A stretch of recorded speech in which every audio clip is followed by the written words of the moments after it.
Robert Plank Show, episode 227, Positive Psychology Coaching. Become your best self, communicate better, locate and use your authentic strengths with Fatima Doman. Hey everyone, and welcome back to the Robert Plank Show, where we talk about building an online business from home and so much more. Our guest today is Fatima Doman, and she's the founder and CEO of Authentic Strengths Advantage. She's a best-selling author, she's an executive coach, and she is passionate about coaching people to leverage their strengths. And her book is called Authentic Strengths, and it was featured by the Huffington Post, by Psychology Today, and TV. So Fatima, welcome to the program. It's a pleasure to be here. Thanks, Robert. I'm glad that you're here. So I know that we kind of introduced you a little bit there, but can you kind of, in your own words, tell us about what it is that you do exactly and what makes you special? Well, I focus on positive psychology coaching, which is really the psychology for the 21st century, and there's so much that's exciting about it. You can learn more about it if you Google me on YouTube and take a look at some of our short 2-minute videos that describe it. But it just in a nutshell, positive psychology focuses on what's strong in people rather than what's wrong. And it's not that traditional psychology is bad, it's just that positive psychologists about 15 years ago decided that we needed a counterbalance to traditional psychology. Because traditional psychology, as you know, focuses on the manual that's called the DSM, which catalogs mental disorders and illnesses and so forth. And positive psychology was formed as a counterbalance to that because these psychologists thought to themselves, we need to help people pattern after human flourishing. We need to help them to understand how human beings can thrive and to study people who are thriving and learn from their example. So that's kind of how positive psychology was birthed. And then the strengths, the 24 character strengths that are really the basis of positive psychology, those strengths were cataloged. And that catalog is called the CSV, and it stands for Character Strengths and Virtues. So it's a great counterbalance to traditional psychology. And I have found in coaching executives and individuals and entrepreneurs, over the past 20 years, but especially with positive psychology now in the past few years that I've been using that tool, that I'm getting much better results with the positive psychology strengths approach. Awesome. So if I'm understanding you right, so basically like the DSM, has this whole list of, if someone is like OCD or schizophrenic or something, and you're saying that that's focusing too much on the negative, and your solution is more of like the anti-DSM, and it's sort of, it reminds me of like that joke, like, why is a hospital called like the Center for Cancer blah blah blah? Why isn't it like focusing on fixing the problem? Why instead is it focused on like the negative? So is that about right, that instead of focusing on, like, it's sort of like the opposite of the DSM instead? Yes. So that's interesting that you say that because a hospital being called the Center for Cancer, what if it was called the Center for Wellness or Well-being? Instead of talking to people about what they want to get rid of or what they should fix, we help them discover their own innate strengths. And then we help them as positive psychology coaches to follow that thread of dreams. It's about going toward what's working for you rather than trying to fix what's not working. And in the process, what's not working gets fixed. It's kind of ironic, but if you focus on what's working well, what you want more of in your life, it's a much more powerful motivator, we have found. That makes a lot of sense to me. And so, sort of, what's the starting point if someone says, "Okay, well, this sounds like a good idea, but I have no idea where to begin. Like, what should what questions should I even ask myself, or what should I even do to start out?" Good question. So my book really teaches people how to coach themselves, and also it's written for coaches who want to coach others. But if you're an at-home entrepreneur and you want to coach yourself, pick up the book and learn the tools and start to use them. And I have, for each chapter, at the end of each chapter, I have these coaching questions that you ask yourself. And you use the content that you learned in that chapter to coach yourself to higher levels of performance. So, one way that you can start to use this for yourself, you can go to my website. It's called AuthenticStrengths.com. And we have a team of psychologists and coaches on our website that you can, check out our team as well. But what's really cool about the website, on the landing page, if you scroll down to the orange bar that says take the free strength survey, I'd like to gift everyone who's listening today to take that free scientific strength survey. It only takes you about 10 minutes. And then you can print off your free results immediately and discover your unique strengths profile. And then you can use it with my book to coach yourself. Or you can simply just use that strengths profile to develop more awareness around what your strengths are. Awesome. And that's pretty cool. So people can go there and sort of know where they're at, and then from there decide if they want to coach themselves or if they want to go to you. And so before we kind of started recording today, you said that you had some pretty cool stories about some people that you've helped in this way. So could you sort of tell us about some of these people that you've kind of taken from a place they don't want to be to a place they do want to be?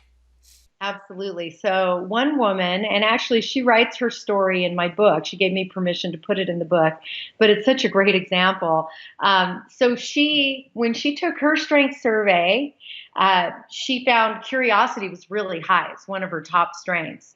But almost dead last was perseverance. And she had such an aha moment when we were discussing this. She said, wow, that makes so much sense because I jump from project to project. I'm so excited to learn new things, but then I kind of lose steam and I tend to not finish much that I begin. And she said it's very discouraging, to so much so for her that she said, and you'll read about it in my book, that she had gotten to the point that she avoided beginning any new project because she was so discouraged that she wouldn't finish it. So it kind of become a schema for her. And what we did was we looked at her strengths profile and discovered ways that she could raise perseverance. She really wanted to raise that strength. And by the way, human beings, we have found, can learn any of these strengths at any time. We're born with all of them, but some of them are more innate and natural to us. So for her, she had curiosity and she had fairness and she had love and she had some of those as her top strengths. Those are the ones that really energize her. But perseverance was dead last, and she didn't draw much energy from exercising perseverance, and that's why she tended not to finish projects. So we started to work on what we call strengths building activities. And you'll find them in the very back of the book. There's a whole list of ways that you can build any one of the 24 character strengths that you want to build. So she worked on building her perseverance. And she would keep a notepad on her desk, and she would keep a list of all the projects that she was working on, and she would check off as she completed projects, and she would give herself a special reward, like go skiing that day, or go to a movie, or just give herself, even if it was just some alone time and watching her favorite television show. So she rewarded herself for persevering and finishing, accomplishing tasks. It might have been a jog that day, taking the time to get out in nature rather than just a quick workout. Those things began to really fuel her. She started to feel better and better every time she would finish a project. And so she wrote me this letter about all these projects she'd finished that were so near and dear to her heart. Planting a rose in her garden in memory of her mother, things like that. Things that would have been a great idea in the past, but she probably wouldn't have gotten around to doing. But after she really understood her strengths profile and how to build a strength in a way that would be fulfilling and exciting and fun, and you'll find out how to do that in the book. That gave her a lot of energy.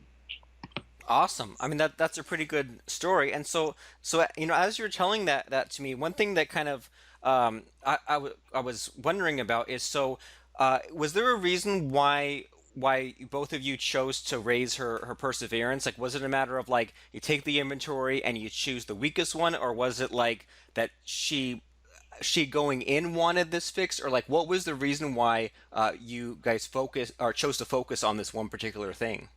Okay, excellent question. Because actually, normally when I work with people, I coach them to leverage their top strengths first because we know that's where you get more energy, more motivation, more engagement. But she came into the coaching really frustrated with this problem of not finishing projects. And she personally wanted to raise her perseverance. And so that is another piece of the strengths coaching is helping people to build strengths that they choose to build. Sometimes we're faced with a new assignment at work and we feel like maybe we don't have the skill set, the strengths for that assignment. So we might be really inspired to draw on a strength that we don't normally use.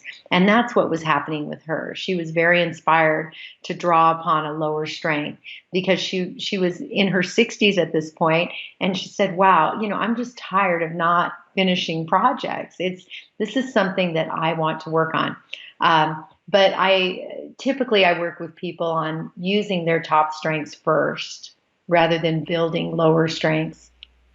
Okay, fair enough. And so it is out of all these character strengths, like is there like one or two that are the most, I guess, like in demand, or when you deal with these clients you have, like does one always come up, and is one always like the one that needs to be improved, or is it all across the board? Honestly, it's all across the board.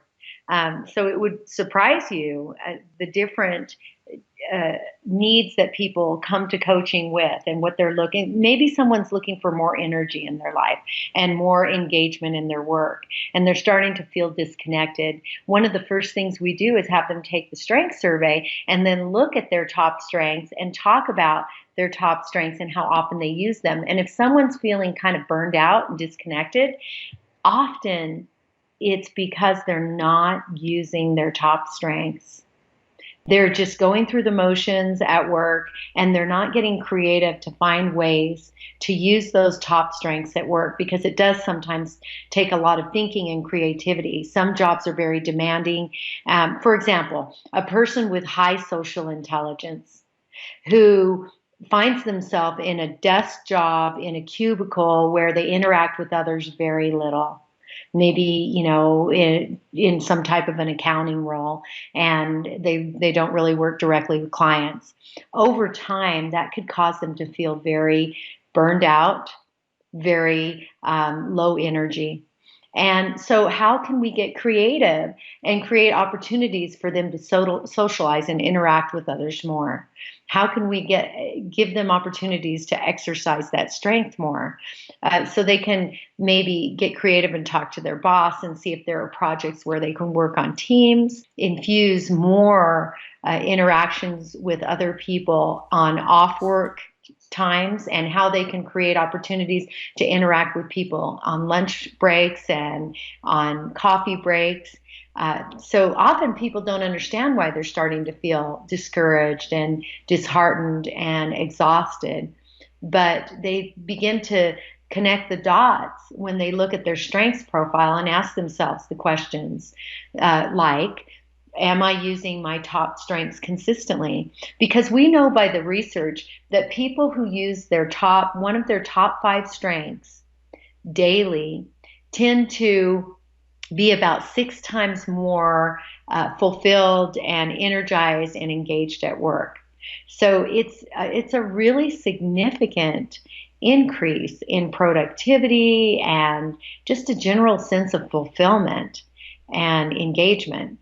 So we studying that strengths profile will give you a lot of clues to what's going on. Awesome. And so yeah, like this is starting to make sense to me. So earlier you said that you had that client that where she chose to find one of her, I guess, weaker strengths and elevate it, and then in this last example where there might be someone who is naturally more creative, but they're not living up to their potential, and so am I right in sort of in getting that from your this past story that you said, where you said that most people are looking to leverage those top strengths, and so the kind of person that is naturally creative but maybe isn't using it, is that like a good example of someone who needs to leverage that top strength more?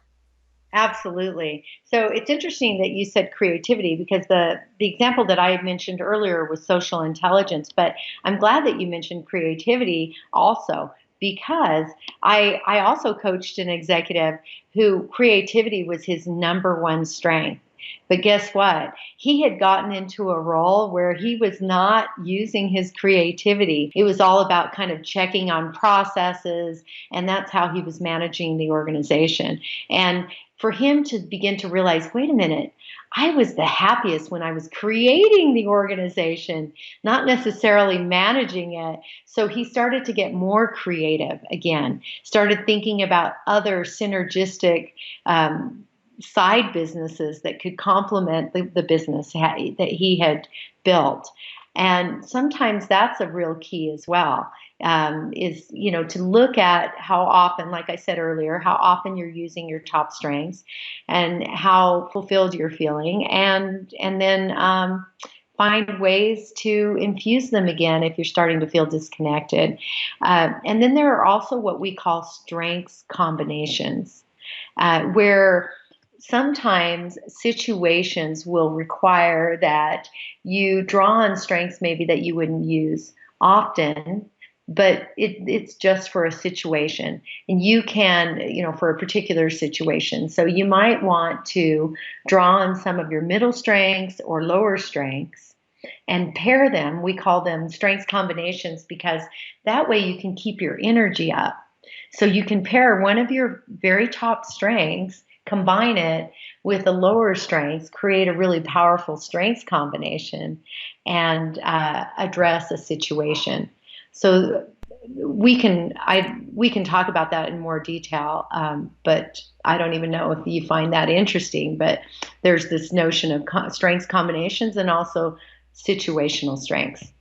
Yeah, I mean both of those sound pretty cool, and I'm still trying to wrap my head around all this. But I mean, yeah. So combining two strengths, can you sort of give us an example of that so that we can understand that?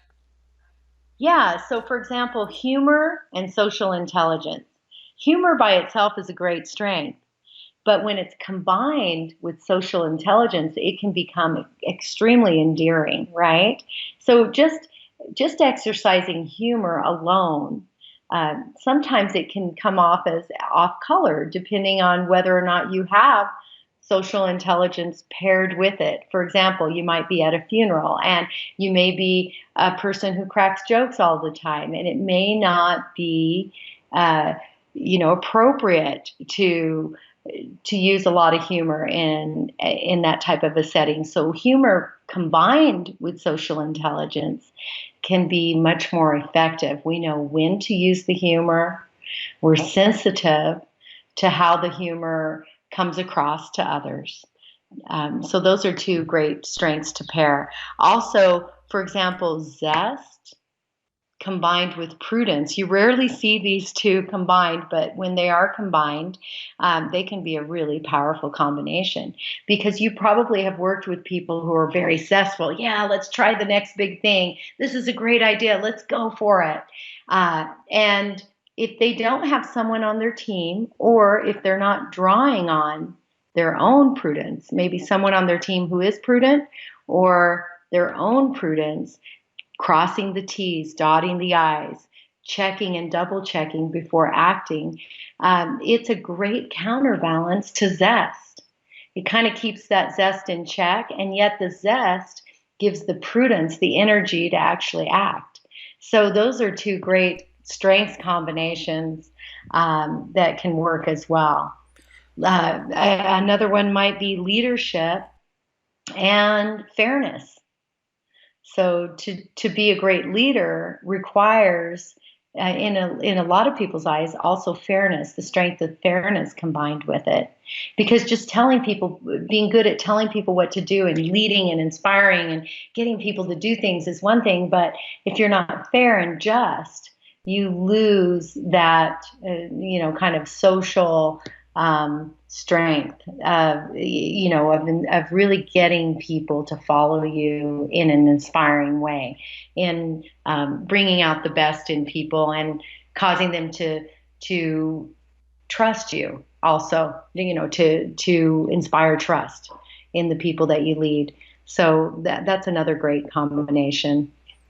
Okay, so with these three examples of the combining these strengths together, like, and let me know if I'm sort of on the right track or not on the right track here, but it sort of sounds to me like when you combine these, you're almost like being a more like refined person, or almost like, if you just had the humor but it wasn't used correctly, or if you just had the leadership it wasn't used correctly, it's almost like not quite the right fit, or maybe someone feels like they have to use their humor or have to use their leadership because that's a strength, but it's not, it's sort of missing the mark, and then by combining them it's more, it's a better fit for what they're trying to accomplish. Is that about right? Yeah, that's a great way to state it. Yes. So there's a lot that you can learn from strengths and how to use them optimally. We also have, and when you read my book, you'll learn about what we call optimal expression of strengths. So you can overuse a strength and you can underuse a strength. You probably heard the expression, he who is good with a hammer comes to think that everything is a nail. So let's say that, for example, I coached an executive and his top strength was bravery, love and bravery. But he had actually alienated a lot of people on his team. And one of the reasons was because of that bravery being so high. He was very brave in communicating, telling people what he thought. And if they made a mistake, he was so brave in telling them that they made the mistake, and in no uncertain terms, didn't candy coat it at all. And people began to become very offended by him in the organization. And I was actually quite surprised to see love as one of his top strengths. And he explained to me, well, it's because I love this organization that I built, and also the people in my inner circle. I really love them. But that's why he was communicating so brashly with people at work. One of the reasons he said is because I love this organization that I've helped build, and they're making costly mistakes. And it just really ticks me off when people make mistakes. So, overusing his bravery to tell them, communicate the mistakes to them. Uh, we began to talk about the need to extend love to the people outside of his inner circle, the people in the organization as well, just in the sense of being, you know, more kind in the way that he communicated with them. So he began to see that he wanted to build those relationships that had been damaged. And he began to see that the bravery was being overused and that he needed to modulate it. So here's what he did. He drew on one of his lower strengths. Social intelligence was actually quite low for him, and teamwork was very low as well. And he decided to start using those strengths to pair them with his top strengths to modulate that. Then those combinations then help to modulate those top strengths. Does that make sense? So if you're overusing bravery, or if you're overusing leadership, it might be a good idea to look at some other strengths, like I said, fairness earlier, or teamwork. He was finding that he was not a team player, so he chose teamwork as a strength to work on, to to heal the damaged relationships, to repair them. And he also chose social intelligence as a strength that he wanted to work on, to also repair the damaged relationships. So, in essence, those are strengths combinations. He's combining strengths with his go to strengths to help modulate them. So, we can overuse a strength, For example, my top strength is gratitude.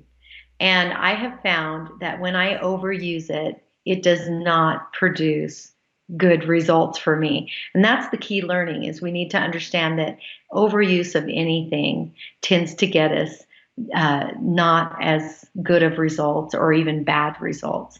So I was overusing gratitude because I took on so much work at one point in my life. I was so grateful for a lot of great projects that I was invited to participate in, and so grateful to just be part of these great projects to the point that I spread myself so thin and it actually affected my health.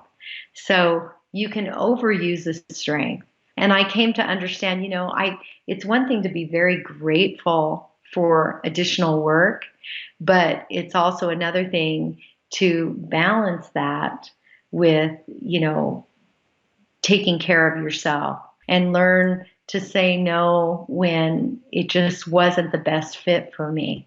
Learn to be more discerning in the projects that I took on. Does that make sense? I think so, and just from what I'm hearing, like you keep using the word learn. So sort of what I'm sort of picking up on some of these situations you're explaining is it seems like to me that this is a good way for people who maybe they have their strengths and they act in a certain way, but uh, by combining these they can sort of by fine tuning they can learn and get that balance and maybe not be such a one note predictable kind of character. They can kind of know when to do what thing. Am I on the right track there? Absolutely. And sometimes it's surprising to people to hear that really you can overuse a strength, like kindness. That's one of the strengths. How can you overuse that? Well, actually, you can. You can be so kind to others to the point that you don't respect your own needs or that you put yourself in a position that's compromising for yourself, that maybe you give too much to the point that it's not good for your own future. And so, yes, any one of these strengths can be overused. And when you overuse them, you tend to get less than optimal results, right? And then when you underuse them, the most common result of underusing any one of these strengths would be burnout. If you're underusing, for example, one of your top strengths, you're probably going to feel less connected with what really excites you with passion and your purpose in life. And that's what I was talking about at the beginning of the show. So it's really important to understand how to use these strengths in the optimal range. And I explain that in my book. It's also very valuable to understand how to combine strengths for optimal effect. Just like you would combine metals to create an alloy that's even stronger than the original components. So, just the same as you would combine metals to create an alloy metal, which often is much stronger than the original components, it's the same with strengths. You can combine strengths for even greater effectiveness. Awesome. So lots of ways to go about this. You have your strengths, and you can focus on. You can leverage those top ones, or build up the lesser ones, or combine them. And you also mentioned that there's such a thing as situational strengths. So is this combination of it? Is that what it is, or are these situational strengths a whole other thing entirely? Well, it's related to the combination, the strengths combinations. But let me give you an image. Have you ever seen a dog climb a tree? Probably very rare. But I actually have a picture. It's a real picture of a dog halfway up a tree. Why? Because there's a cat up in that tree, and that dog is so motivated to get to the cat. Well, that's kind of what a situational strength is. It may be one of your lower strengths. You don't enjoy using it as much, but you may be in a situation where you really need that strength. For example, Allie, the woman that I talked about earlier, who perseverance was her lowest strength, and she wanted to raise it because she felt situationally, she was in a place in her life where she was extremely motivated to start finishing the projects that she was, the many, many projects that she would start. So a situational strength is when you bring forth that strength in good measure when needed. And we may be given a work role, a temporary work role that requires us to dig deep. For example, for me, prudence is one of my lowest strengths. But when I was writing my book, I had to really draw upon prudence because there's so much in being, in researching the content and then annotating it correctly in the book and making sure that the information that you're sharing in the book is accurate. There's a lot of prudence that goes into writing a book like this. So I found myself, social intelligence is one of my high strengths. I like to be around people. Found myself stuck in my office doing a lot of very prudent work writing this book, right? So situationally, I was able to do it for a while. Did it energize me much? No, it was pretty exhausting, but I had this goal and the situation demanded it, and it was worth it to me to really build that strength of prudence. Does that make sense? Just like Allie, the woman in the example earlier, was extremely motivated to build her strength of perseverance. Yeah, that does make sense. So like there are times when it's a special case or it's crunch time or there's some kind of project on or just like something happens that isn't the normal day to day where uh we have to use something that we normally wouldn't use, I guess. Right, right. And the funny thing is, the more you use it, often the more comfortable it becomes. And then you just naturally raise that strength. And eventually, you may start to even feel pleasure when you use that strength. You might begin to energize you more, and it'll become one of your higher strengths. That's possible that that can happen. The most important thing, though, I think for this time together on your show, I really want to leave people with the understanding that using their top strengths, first of all, discovering what their top strengths are, and we encourage people to look on at approximately their top 5 on average, those you would call your top strengths. If they can develop a great awareness of those strengths and how to use them more often every day of their lives, they will experience greater energy, greater fulfillment, greater engagement at work. It will really infuse their lives with a lot of positivity. And there have actually been multiple research studies that have shown that when people even will just choose one of their top strengths, and use that strength in a new way for just 1 week. So I'm talking about just a 1 week investment, maybe even just a few minutes a day, finding a new way to use one of your top strengths. That at the end of that 1 week, people have a measurable increase in their levels of happiness that they report and a decrease in anxiety and depression. And they have found that those results on average last about 6 months. So that 1 week investment of using one of your top strengths in a new way each day, the positive results of that investment can last up to 6 months with lower levels of depression and anxiety, higher levels of fulfillment and energy and happiness reported. That's pretty significant. Yeah, that seems like a way better way to go about things as opposed to a lot of people going through life or going through their daily actions with no plan. And it reminds me of that saying of like, well, if you want to keep getting the same things, keep doing the same things. If you want something different, then do something different. And so I don't want to keep you too long, and I think that everyone should go to AuthenticStrengths.com and take that quiz so that you know where you're at, and then pick up the book so that you know how to fix that. And sort of as we're winding down here, Fatima, I mean, is there anything specific that you have to say to us entrepreneurs, to us solopreneurs, to those work at home people, to those work at home moms? I mean, is there anything specific that we should all know going into the survey and the book? I think the most important thing is to make the commitment to discover your unique strengths profile. Kind of fall in love with yourself. Go online, discover what your strengths are, and then honor those strengths. Find ways to use those top strengths. Learn to really appreciate yourself. And when you learn to appreciate yourself and your top strengths, you are in a better position to appreciate the strengths in others.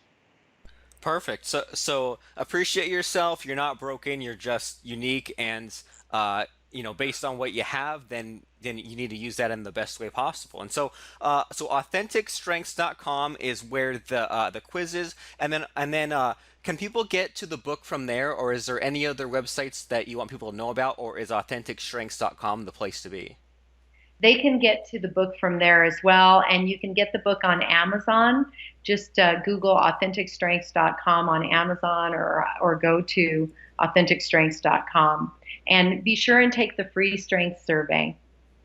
Okay, perfect. So everyone be sure to take that free strength survey at AuthenticStrengths.com. So thanks so much for stopping by the show, Fatima. I mean, for me, this is sort of outside of my usual realm, just because I'm a nerdy computer programmer. So a lot of this, like, psychology stuff, it really messes with my head. But it reminds me a lot of like when I was 10 years old, and there was what was that game, Dungeons and Dragons, when like you'd have all the like the wisdom number and like the dexterity number and all these values, and everyone was different. And so it's sort of, it's reassuring to know that we aren't broken, and that we all like have different things that we start with and different strengths. And so we have to find out what those strengths are, and then have these different strategies to get to where we want to go. And I like how people can do it both ways with you. They can take this survey, they can check out the book, they can coach themselves, or if they want the more advanced stuff, if they want to combine things or have those situational things, then they can come to you for that coaching. And so AuthenticStrengths.com, and thanks a bunch, Fatima, for stopping by. We really appreciate you listening to today's episode of The Robert Plank Show. Subscribe to us on iTunes and rate and review us at robertplank.com